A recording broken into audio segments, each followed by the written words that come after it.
¿Qué tal amigos? ¿Cómo estáis? Bueno, vamos a hablar del espiritismo. El espiritismo fue un movimiento, una línea de pensamiento, una doctrina que surgió en Francia. Surgió en Francia a mediados del siglo XIX. Estamos hablando de 1850, 1849, 48, más o menos por ahí. Y surgió en Francia, aunque luego rápidamente se distribuyó por otras partes del mundo, sobre todo por Gran Bretaña y por Estados Unidos, en donde tuvo un auge tremendo y fue como una explosión, sobre todo en las clases medias altas, las clases pudientes, donde se convirtió prácticamente en algunas esferas en una actividad cotidiana y bastante bien vista entre estas clases. El espiritismo, como tantas otras cosas, ha ido evolucionando, se ha ido adaptando, sobre todo a las redes sociales, a los medios de comunicación, a las cámaras de fotos, se ha ido adaptando a los teléfonos, se ha ido adaptando a los ordenadores, etcétera, etcétera. También hay que tener mucho cuidado porque vivimos en un mundo con mucha desinformación y hay que separar el grano de la paja. Entonces sí que hay que tener cuidado con lo que creemos que es verdad y lo que no es verdad. ¿De acuerdo? Una característica muy importante del espiritismo es que el espiritismo se basaba en poner en comunión todas las mentes. Una mente, una mente por sí sola, solo una, vuestra mente o mi mente por sí sola, ya es poderosísima hasta tal punto que ni siquiera vosotros sois conscientes de hasta qué punto es poderosa vuestra mente. De hecho, la ciencia todavía sigue estudiando el cerebro humano como uno de los grandes misterios que tenemos por descubrir. Y lo tenemos todos en nuestro propio cuerpo y es un misterio que lo llevamos encima nuestro. Pero es cierto. Pues imaginaros lo que podemos hacer cuando nos sentamos en una mesa y nos damos la mano con 5 o 6 personas y nos ponemos todos enfocados con un único pensamiento y con un único objetivo. Es un poco lo que pasa, por ejemplo, con las religiones. En las iglesias, en cualquier edificio religioso, en las sinagogas, en las mezquitas, en cualquier sitio de estos, hay una burbuja muy especial. No sé si lo habéis notado, no sé si sois religiosos, si no. La verdad es que cualquier religión o no religión es respetable. No estamos aquí para hablar de eso, pero sí que me gustaría que os pararais por un momento a pensar esa atmósfera, esa burbuja que se respira en determinados centros religiosos cuando hay gente y cuando hay algún tipo de ceremonia. Hay una atmósfera diferente, ¿verdad? Se respira como una magia, como una conexión. Pues esto es un poco esa misma conexión. Al final estamos hablando de lo mismo, que es un misterio, es una parte del cerebro que todavía no se ha desarrollado mucho y que la ciencia sigue estudiándolo. De hecho, los científicos, por ejemplo, estudian el fenómeno de la Ouija. Yo no me voy a centrar en la Ouija, pero la Ouija es un gran misterio, porque la Ouija despierta una parte del cerebro que la ciencia está intentando, obviamente de otra forma, sin sentarse con un tablero, intentando llamar a un ser querido ni nada, pero la ciencia está intentando descubrir cómo así son capaces los cerebros de las personas de al unísono, de mover cosas con la mente o de hacer cosas increíbles, como apagar las luces, etcétera. Y el espiritismo se basa un poco en eso. Son capaces de poner la mente en comunión de una forma que ni siquiera ellos son conscientes, igual que en las grandes iglesias, en las grandes religiones, etc. De hecho, por ejemplo, en todas las guerras se han encontrado casos de bombardeos y de batallas en las que casualmente las iglesias o las mezquitas o las sinagogas, etc., han sido los únicos puntos en los que no han recibido ni un solo disparo. ¿Eso es casualidad? En mi opinión, no es casualidad. Las casualidades no existen, son centros con una magia muy especial. Y el espiritismo también vive un poco y se nutre de esa magia que generamos todos un poco en parte con nuestro cerebro. Que como digo, el cerebro es una pieza del cuerpo que todavía estamos estudiándolo y todavía hay mucho de lo que no sabemos. Por ejemplo, en el siglo XXI, donde nos encontramos ahora, una de las figuras, digamos, de las redes y de la televisión, de las películas, etcétera, más conocida digamos, de fantasma, etcétera, es Slenderman, que es la figura que yo tengo atrás. Por eso la he puesto, porque, digamos, es como el fantasma moderno, ¿no? Digamos que si el matrimonio Warren viviera ahora mismo, pues seguramente que se volcaría para investigar el fenómeno de Slenderman, porque Slenderman surgió como una leyenda, pero no olvidemos que muchas leyendas al final, de tanto hablar de ellas y de tanto involucrarnos inconscientemente en que eso se vuelva real, al final lo convertimos en real. Porque, como digo, la mente es tan poderosa que ni siquiera somos conscientes de cuál es su limitación. Y cuando no nosotros, sino cientos y miles de personas hablan de una cosa que a lo mejor no es verdad, o a lo mejor sí, pero aunque no sea verdad, y se creen que es verdad y le dan vida a eso, al final ese algo puede cobrar incluso vida. Y eso no está comprobado al 100%, pero se cree que es verdad. Se cree que el cerebro humano es tan fuerte que puede incluso cobrar vida a algo que no tiene vida. O sea, hay parte del cerebro humano que es en parte como un creador de vida. Y quién sabe si la figura de Slenderman, pues la figura de Slenderman, vosotros estaréis acostumbrados a verla en videojuegos, a verla en películas, etcétera, pero se han reportado casos bastante terroríficos de gente traumada porque ha visto a esta figura de más de 2 o 3 metros de alto, totalmente blanca y con un traje apretado, etcétera, que la ha visto en determinadas zonas del mundo y que lo han registrado en comisaría, etcétera, etcétera. O sea que no estamos hablando de hechos aislados, estamos hablando de que un caso que a lo mejor era al principio algo más aislado está empezando a cobrar cierto repunte. Que puede haber casos que sean cierto contagio falso, pues puede ser, siempre hay, pero no por un caso falso vamos a hacer de eso una generalización y vamos a decir que es falso, porque no es cierto, es algo que es verdad. Es una cosa de las que siempre, como ya digo, desde el espiritismo lleva pasando esto muchísimo. Cuando muchas personas se unen creyendo algo fielmente, al final ese algo empieza a cobrar vida de verdad. Y no nos extrañemos de que a lo mejor dentro de 50 años, en vez de Slenderman, pues surge otra figura y cobra vida esa figura. No es nada falsa, sino que esa gente lo ve de verdad y ese Slenderman pues existe posiblemente.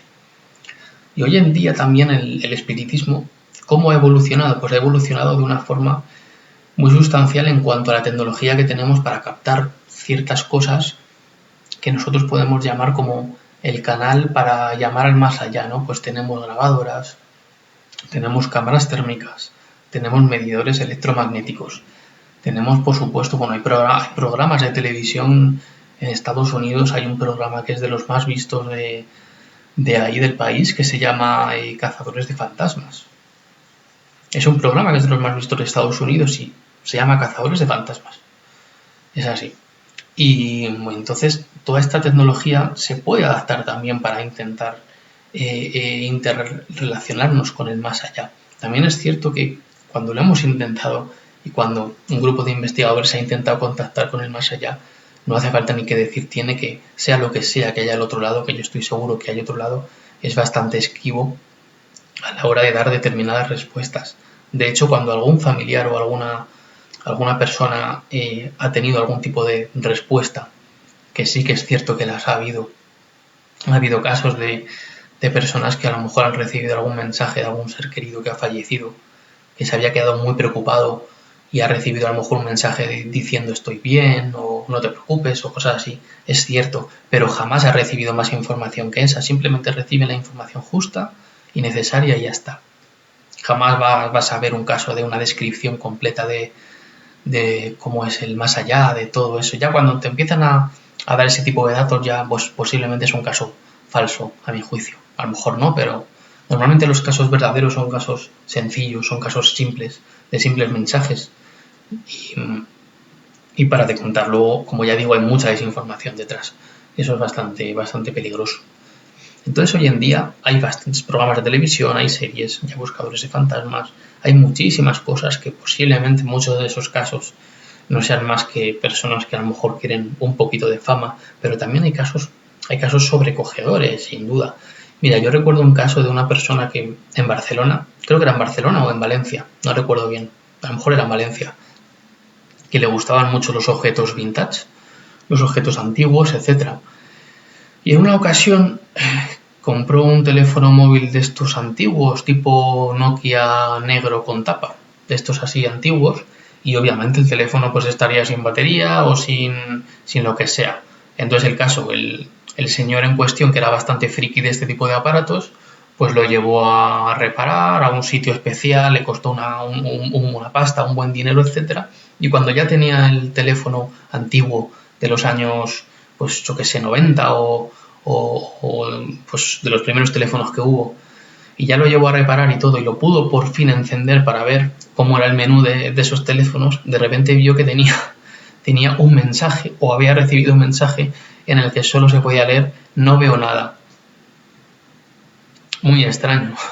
Y desde luego te quedas absolutamente horrorizado, ¿no? Imagínate que compras un teléfono antiguo y ves un mensaje que pone "no veo nada". Pues te quedas absolutamente de piedra.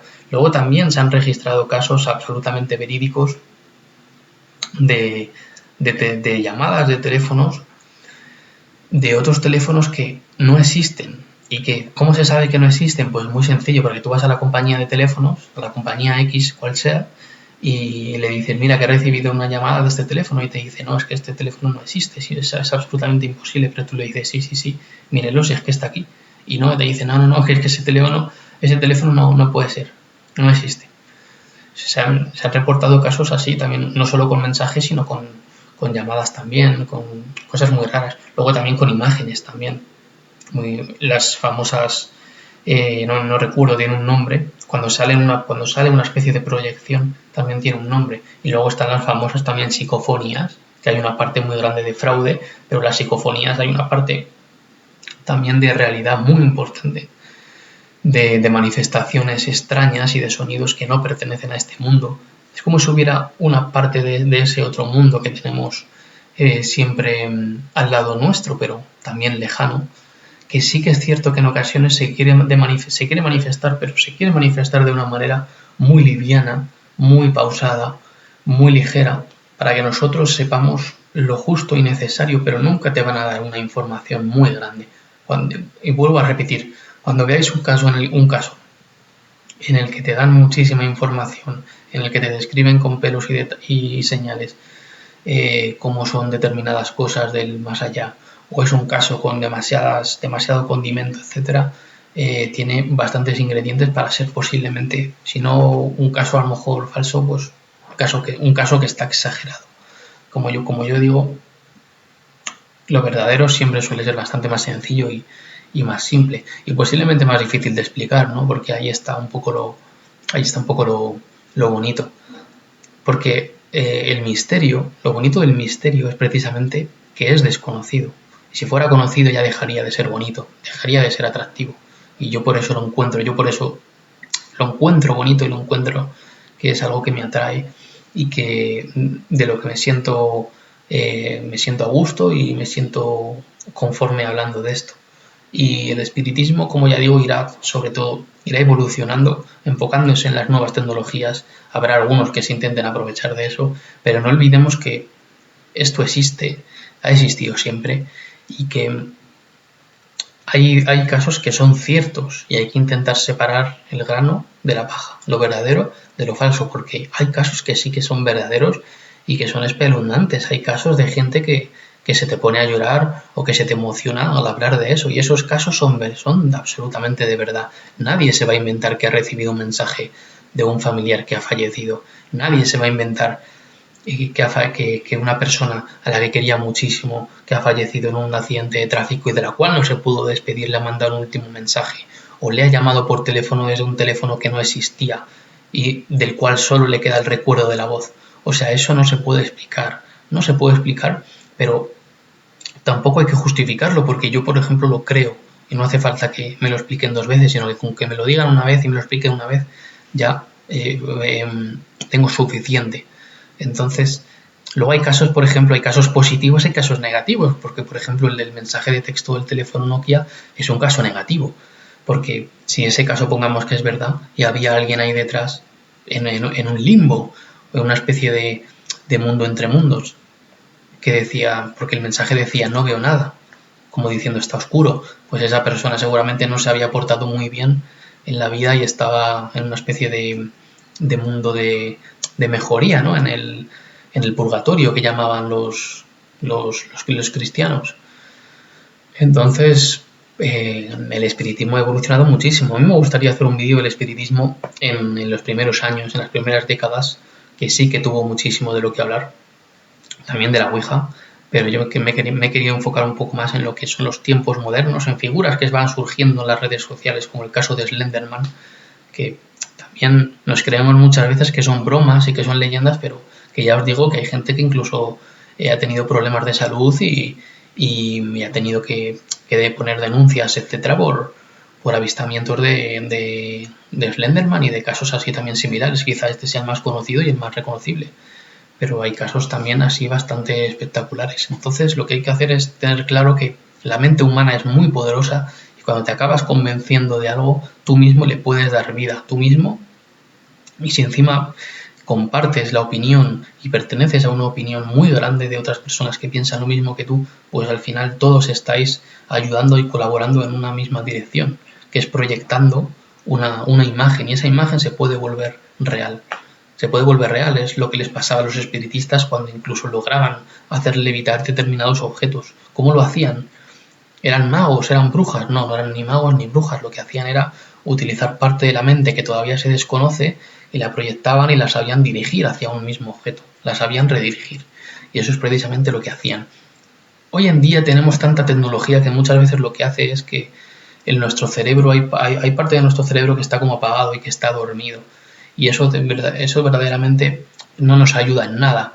De hecho, yo creo que cuando partes del más allá, de lo que sea que haya en el cielo, o como vosotros lo queráis llamar, quiere contactarnos, no siempre, yo soy de los que piensa que muchas veces la tecnología, en vez de ayudarnos, muchas veces lo que hace es entorpecernos.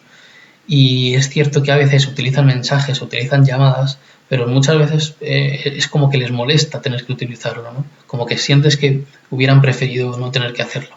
Pero bueno, eso es una opinión personal. Bueno, espero que os haya gustado el vídeo, espero que os suscribáis si no lo estáis ya, y nos veremos pronto en el siguiente, ¿de acuerdo? Pues nada, un saludo.